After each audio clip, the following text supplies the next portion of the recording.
nchi hii. Sasa anapaswa kuwa na washauri makini, anapaswa kuwa na washauri wabobezi katika mambo ya siasa, anapaswa kuwa na wataalamu ambao wana uwezo kuandaa hotuba zake na taarifa zake na mambo anayoyafanya sahihi. Lakini imekuwa kinyume na hivyo. Sasa maana yake ni nini? Mheshimiwa mwenyekiti wa chama taifa anazungukwa na genge ambalo la watu wasiokuwa na uwezo, nao wakimpelekea ushauri kama yaliyotokea kwenye uchaguzi. Wanampelekea ushauri mfukuze fulani, na yeye anakubali. Kwa sababu gani? Ni kwa sababu hana wao. Wakati tunajifunza hayo, sasa wakaambiwa, nyie tumekuondoa kwenye nafasi yako, wewe tumekuondoa kwenye nafasi yako. Na ndipo neno likaja la G55, kwamba ni chama kimeingia kuwa na chama kingine ndani ya chama cha demokrasia na maendeleo. Je, ni kweli au sio kweli? Mimi siamini. Tuna chama kimoja kinaitwa chama cha demokrasia na maendeleo, na mimi ndiye makamu mwenyekiti wa kanda ya kati ambaye anaitwa Jingu Jackson Emmanuel, ndiye makamu wa kanda ya kati na ndiye niko kwenye hiki chama. Lakini niko hapa, baadhi ya viongozi wa ngazi zingine wanaojijua wao wanatumia njia mbaya haramu ya kuharamisha mkutano huu usifanyike, usije ukafanikiwa, kwa sababu Makamada peoples. Sasa nasema hivi, niko hapa kwa ajili ya kuzungumza na nyie.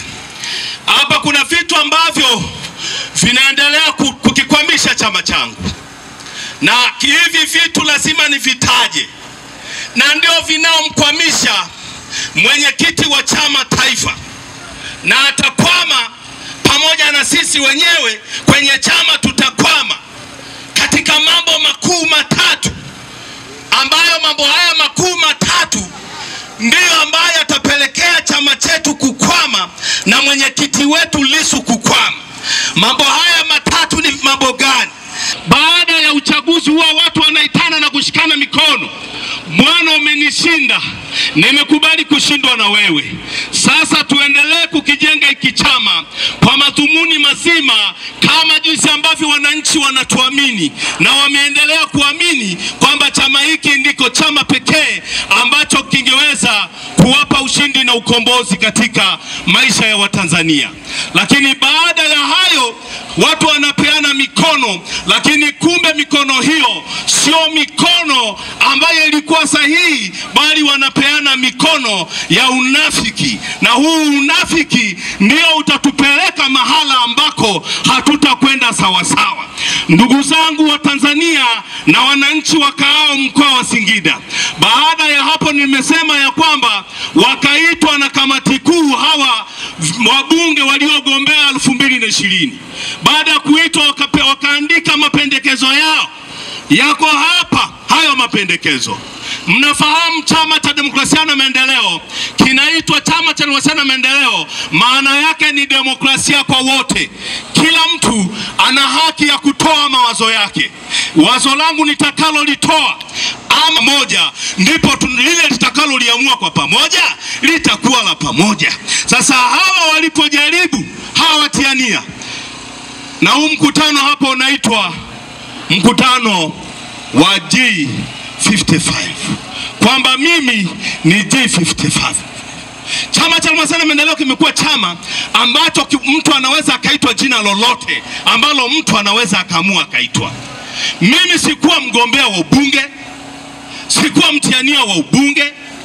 Sasa naitwaje kwamba na mimi ni miongoni mwa wale watu, na huu mkutano unafadhiliwa na watu wa G55?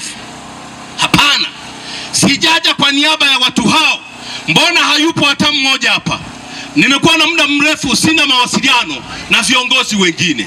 Huu ni kwa sababu huwa mimi napenda kufanya mikutano kwa ajili ya kutoa elimu tofauti tofauti juu ya mambo yanayoendelea nchi hii, yakiwemo ya kichama cha Halmashauri ya Maendeleo, lakini yakiwemo ya nchi pia. Sasa baada ya wazo hilo, hawa waliopeleka maana yake walipaswa wasikilizwe, wakampelekea Katibu Mkuu JJ Mnyika barua ya kwamba tuna mapendekezo haya kama tuliokuwa wagombea wa 2020. Lakini baada ya kuonekana wamepeleka hayo, wametimiza demokrasia yao. Baada ya kutimiza demokrasia yao, ilikuwa ni kuingia kwenye mjadala na wakaribishwe. Badala yake sasa, miongoni mwa wale viongozi ambao waliwasilisha ule ujumbe wakaondolewa katika nyadhifa